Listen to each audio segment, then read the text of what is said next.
Muy buenas a todos, mi nombre es Ricardo y les doy la bienvenida a The Way of Richie. Bienvenidos al capítulo 1 de nuestro curso de Excel. Hoy les invito a prestar especial atención puesto que el contenido que veremos tratará sobre la lógica y elementos del programa.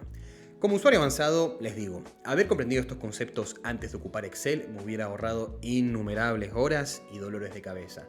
Por lo que, aunque este tema les pueda parecer un poco tedioso de principio, les será extremadamente útil para comprender todo lo que veremos más adelante en el curso. Fórmulas, tablas, gráficos, base de datos, etc. Si crees que el video avanza lento, puedes aumentar la velocidad, solo te sugiero no saltarte los pasos. Ahora, sin más preámbulos, comencemos. Iniciaremos explorando la lógica y los elementos de Excel. ¿Qué es y cuáles son?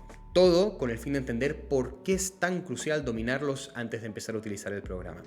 A continuación, clasificaremos e identificaremos los dos conjuntos de elementos existentes, globales y específicos, finalizando con un desarrollo práctico donde observaremos cómo es que estos interactúan, los errores más comunes, a la par de aprender cuál es la forma de pensar que debemos emplear al momento de crear una fórmula o resolver un problema. ¿Qué es la lógica de Excel? La lógica es fundamentalmente entender qué es Excel, qué hace y cómo. En términos muy prácticos, Excel no es más que una supercalculadora que nos ayuda a organizar y manejar información de manera simple y eficiente. Con Excel puedes realizar desde sumas básicas, planificación financiera, hasta el análisis de grandes volúmenes de datos, creando además gráficos de lo más bonitos. Excel no solo nos ahorra tiempo y esfuerzo, sino que simplifica tareas que de otra forma serían complicadas o laboriosas. Ahora que conocemos qué es y qué hace, el último aspecto fundamental de su lógica es conocer cómo lo logra. Y la respuesta es mediante la interacción, guarda esa palabra, de sus 6 elementos clave, que estamos a punto de descubrir y definir juntos. ¿Qué son los elementos de Excel? Para entenderlo más fácil, les pido imaginen Excel como si fuera un Ferrari. La lógica del programa es como el motor, que mantiene todo en movimiento, mientras que los elementos son las distintas partes que hacen que todo funcione. Ruedas, volantes, pedales, etc. Interactuando entre sí para llevarte a tu destino, por así decirlo. Y se preguntarán cuáles son esas partes o elementos. Bueno, son 6, divididos en 2 grupos. Globales, el libro y la hoja, que manteniendo el ejemplo del auto vienen siendo como la carrocería. No interactuamos mucho con ellos, pero contienen dentro todo con lo que sí, además de estar expuestos al exterior. Más adelante entenderás por qué digo eso. Luego están los específicos, columna, fila, celda y dato, siendo estos con los que más vamos a trabajar. Para dejarlo todavía más claro, antes de empezar con las definiciones, necesito tengan presente la siguiente estructura elemental de Excel, la cual es: el libro contiene hojas. Cada hoja contiene una serie de columnas y filas. La intersección de una o varias columnas con filas forman celdas. Las celdas es donde se almacenan los datos y los datos son la información que introducimos nosotros. Ojo, que esto nos será muy útil durante todo el curso. Comencemos definiendo los elementos globales. Primero, el libro. El libro es literalmente el archivo que creamos, y esto es importante, puesto que debemos ser conscientes de dónde está guardado y qué extensión tiene. Tranquilos, eso sí, que estos aspectos serán relevantes cuando trabajemos vinculaciones y bases de datos. ¿Por qué? Porque si la extensión no es correcta, funciones como las macro no van a estar disponibles. Y si estoy trabajando una vinculación, o sea, un archivo que está conectado con otro, bastaría con moverlo o cambiar su nombre para arruinar un sistema completo de fórmulas. Ahora, las hojas son las planillas individuales dentro del archivo libro, donde se puede crear la cantidad que uno estime conveniente. Son fundamentales porque en ellas se organiza, analiza y almacena la información, permitiendo una gestión de datos estructurada y eficiente. Siguiendo con los específicos, comenzamos con las columnas y filas. Estas son fundamentales en Excel, y aunque son elementos distintos, los definiremos conjuntamente. Las columnas, etiquetadas con letras, se extienden verticalmente y las filas numeradas lo hacen horizontalmente. ¿Dónde? Dentro de una hoja. Su importancia radica en que al intersectarse forman celdas, que son los espacios donde se almacenan los datos. Para darles una definición más simple, podemos considerar a las columnas y filas como las coordenadas de un mapa. Proporcionan una dirección precisa a todos los elementos que se encuentren dentro de la hoja. Ahora, ojo, Nos quedan los dos elementos más vitales de Excel, las celdas y los datos, que al igual que antes los vamos a definir conjuntamente, puesto que son el núcleo de todas las operaciones del programa. Una celda es el punto donde una columna y una fila se cruzan. Volviendo al ejemplo de las columnas y filas como coordenadas de un mapa, bueno, una celda es la dirección que nos están indicando dentro de él. Es el lugar específico donde guardamos información. Es esencial comprender esto porque las celdas son como pequeños contenedores para los datos. Y se preguntarán, ¿y qué son los datos? Pues números, textos, fechas, etc. Todo aquello que nosotros ingresemos en las celdas, con lo que realizamos posteriormente todas nuestras operaciones y análisis en Excel. Les digo desde ya, en el 80% de nuestro curso trabajaremos principalmente con las celdas y sus datos. Se preguntarán entonces, ¿por qué es necesario aprender sobre todos los elementos? Pues porque todo está conectado. Recuerden la estructura elemental, pero esta vez al revés. Un dato se aloja en una celda, que a su vez está ubicada en una columna y una fila, y todas ellas son parte de una hoja dentro de un libro. Importante.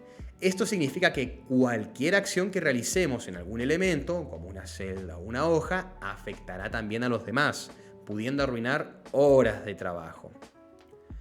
Y bueno, con esto concluimos la parte teórica. Vamos ahora a aplicar todos estos conceptos que aprendimos. Siendo ya la última parte de nuestro contenido, vamos a hacer un ejercicio práctico. Eso sí, les pido enfoquen su atención no en lo que escribo, sino en el cómo lo vamos desarrollando. Durante todo el vídeo hemos mencionado la interacción con los elementos de Excel y ahora veremos dónde y cómo se hace. Spoiler, en la barra de fórmulas, la cual está ubicada en la parte superior de la hoja sobre las columnas. Esta barra es de donde hablaremos con el programa. Retomando la analogía del Ferrari, sería como el tablero de control del vehículo. Pero, aún así, necesitaríamos la llave para prender el motor. ¿Cuál sería esa llave? En Excel es el signo igual. Al empezar una entrada, o sea, a escribir en la barra de fórmulas con un igual, le estamos diciendo al programa, hey, voy a darte una instrucción. Y lo primero que haremos será decirle a Excel que seleccione una celda específica, donde iniciaremos nuestro trabajo. Para ello, utilizaremos las coordenadas, es decir, las columnas y las filas. Digamos que queremos referenciar, es decir, ver el contenido de la celda B2 en A1, que es donde me encuentro. ¿Cómo hago eso? Las celdas en Excel se identifican primero por la columna y luego por la fila, por lo que para referenciar B2 simplemente escribimos su dirección en la barra de fórmulas, igual B2. Esto es lo que hacemos cuando necesitamos trabajar con un dato o fórmula en particular. Pero, ¿qué sucede si queremos trabajar con más de un dato? Simple. En ese caso usamos lo que se llama un rango de celdas. Para definir un rango, en vez de indicarle a Excel una columna y una fila, lo hacemos con una celda inicial y otra final. Por ejemplo, de B2 a C3. Excel seleccionará y trabajará con todas las celdas dentro de dicho rango. Más, para continuar con el ejercicio, nosotros solo lo haremos con B2 por el momento. Como pueden ver, Excel referenció todo tal como lo ordenamos. Ahora, si le damos a Enter, nos dirá que no hay nada en la celda, o mejor dicho, que hay un 0. Ojo, guarda eso que dije porque nos servirá cuando veamos formatos de celda más adelante. Ahora, esto se ve como un ejemplo simple, pero miren lo que acabamos de hacer, una fórmula, donde le dijimos a Excel que nos muestre todo el contenido de B2 en A1. Si yo modifico los datos de B2, podemos ver cómo los irá referenciando. Entonces, ¿qué es lo esencial que quiero que aprendan? Más allá de simplemente hacer una referencia, lo importante es entender este principio fundamental en Excel. Las fórmulas son, en esencia, una manera de hacer que las celdas trabajen juntas. Ya sea dentro de la misma hoja, en un libro diferente o incluso en una base de datos externa.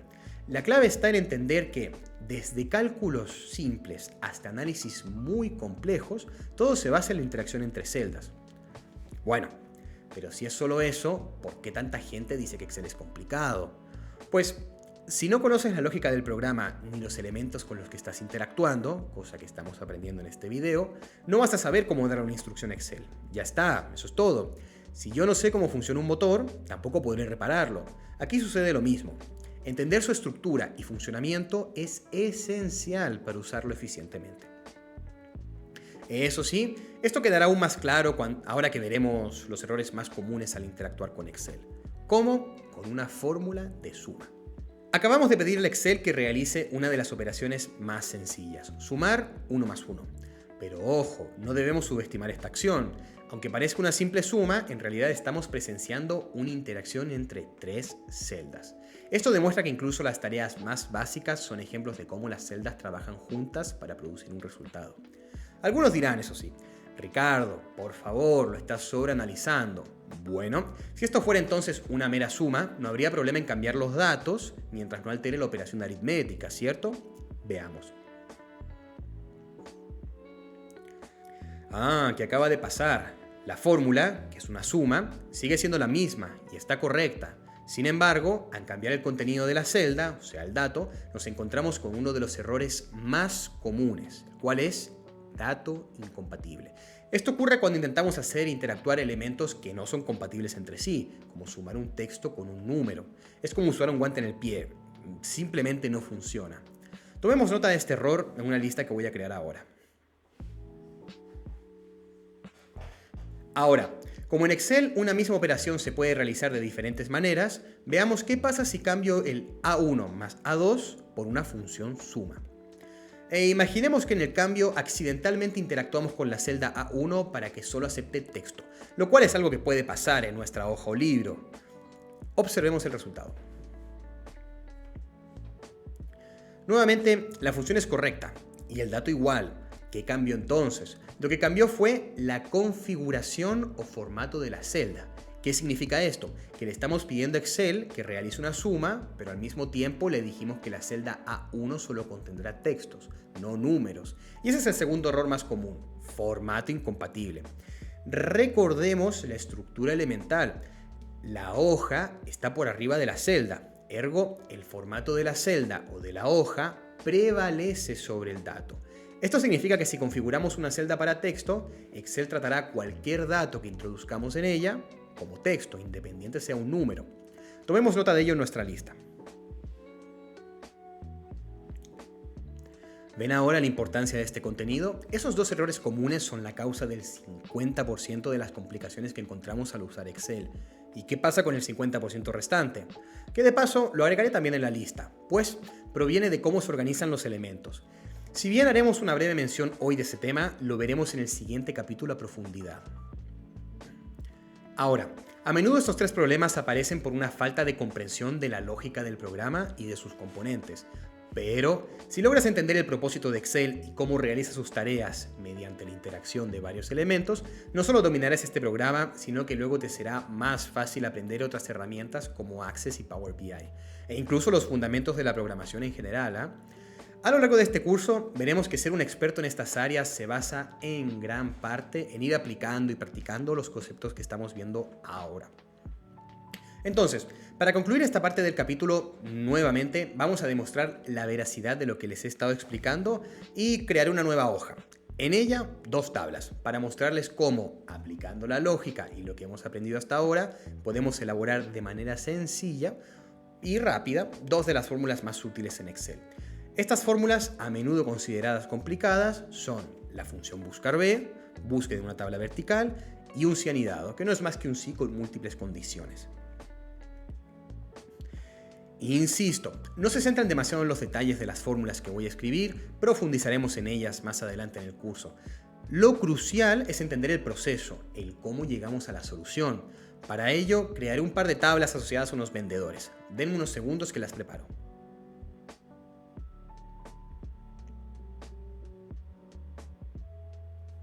Lo primero que debemos hacer es analizar el problema. En la tabla 1 tengo una lista de IDs asociada a vendedores con su información de ventas y en la tabla 2 sus nombres correspondientes a la ID en cuestión. Por ende, quiero que al introducir un ID, Excel muestre automáticamente el nombre del vendedor asociado. Para ello usaré la función buscar B, donde, vayan siguiéndome, les diré a Excel. Excel, quiero que este dato, el ID, lo busques en la siguiente tabla, con los nombres. Y una vez lo encuentres, muéstrame lo que hay a su derecha, o sea, en la segunda columna. Enter, extiendo y listo. ¿Ven el resultado? Ahora, si cambio la ID en la celda, el nombre del vendedor se actualizará automáticamente. De este primer ejercicio es clave concluir lo siguiente. antes de centrarnos en las fórmulas, debemos asegurarnos de que los elementos estén bien organizados. Podemos ver en la tabla 1 y 2 cómo en cada columna representamos un tipo de información asociada al ID de cada vendedor. Nombres, ventas, categoría. Mientras que cada fila unifica esa información según qué vendedor. Similar a como vimos en el ejemplo de las sumas, incluso sabiendo de memoria la función buscar B, su implementación sería imposible con los datos desorganizados. Ejemplo, que haya vendedores sin IDs, o estos estén en cualquier parte de la hoja en vez de organizados en una misma columna. La función no va a funcionar. Mientras que, estando ordenados, se torna una tarea mucho más sencilla. Pasemos a la siguiente fórmula. Tenemos la tabla de ventas y queremos asignar categorías a los vendedores, según su cantidad de cierres. Digamos, categoría S para 100 ventas o más, A para ventas entre 80 y 99 y B para ventas inferiores. Bien, ¿cómo le indicamos esto a Excel? Veamos. Excel, si las ventas son mayores o iguales a 100, quiero que le des una S al vendedor. Si las ventas son menores a 100 y mayores o iguales a 80, quiero que le des una A. Y si no es ni mayor a 100 u 80, o sea, todo lo que esté por debajo, dar una B. Colocamos un paréntesis por cada sí, Enter, extiendo y listo. Nuevamente tenemos una fórmula completamente funcional. De este segundo ejercicio me interesa concluir. Si con buscar B nos centramos en la importancia de la organización, con el sí anidado vemos aparte la de la redacción, o sea, de cómo estructuramos la fórmula. Porque, generalizando, en Excel las hay de dos tipos. Fórmulas más automáticas, como buscar B, donde solo le brindamos la información, y otras más manuales, por decirlo de algún modo, como son las fórmulas sí, que no solo requieren datos ordenados, sino también que sepamos redactar la instrucción. Y es en la redacción también donde muchos usuarios suelen tener complicaciones, más ¿por qué se originan? Bueno, si llegaste al final del video, ya lo sabes, por no conocer cómo funciona la lógica y los elementos de Excel. Pasa que es muy común cuando tomamos tutoriales, por ejemplo, específicos de una fórmula como lo son las sí, que uno vea y calque directamente lo que se hace en el video. Y hacer eso justamente es lo que genera todos los errores que hemos visto, porque si no sabes qué es lo que estás haciendo con la fórmula y cuáles son los elementos que estás haciendo interactuar, te será muy difícil adaptarla a tu proyecto, el cual tendrá otro orden y tipo de datos. O incluso resolver cualquier error que te dé, puesto que, como vimos en el ejemplo de las sumas, una fórmula puede estar bien hecha y aún así generar errores. En conclusión, ahora sabes que antes de enfocarnos en las fórmulas, debemos también considerar su entorno, el cual ya sabes de qué elementos se compone. Pero tranquilo, todo esto lo irás mimetizando con práctica a lo largo del curso. Nada más los 2 primeros capítulos tendrán este enfoque teórico. Y bueno, con esto concluimos el capítulo de hoy. Espero que hayamos aprendido lo siguiente. Primero, ¿cuáles son los 6 elementos fundamentales de Excel? Recuerden, libro, hoja, columna, fila, celda y dato. Son 6. También comprendimos cómo se identifican, contienen e interactúan entre sí, mediante la estructura elemental. Manejar eso ya nos deja más allá de un nivel básico. Segundo, antes de usar Excel es crucial entender la lógica que lo sustenta. Confía en mí, te ahorrará más tiempo repetir este video e ir preguntándome en los comentarios cualquier duda que tengas antes que lanzarte a desarrollar fórmulas y proyectos. Para escribir una novela, antes tenemos que saber leer, aquí es lo mismo. Tercero, y por último, nuestro mantra. Las fórmulas son, en esencia, una manera de hacer que las celdas trabajen juntas. No veamos las fórmulas como entidades aisladas, sino como parte de un lenguaje con su propia gramática y estructura, que nos permite comunicarnos con los elementos de Excel, el cual es su objetivo, especialmente las celdas. Antes de despedirme, agradecería un like, un comentario y tu suscripción. Esto me motiva a seguir creando contenido. También puedes seguirme en redes sociales y compartir tus recomendaciones. Las leo todas. Sin más por ahora, les mando un fuerte abrazo y nos vemos en el próximo video. Adiós.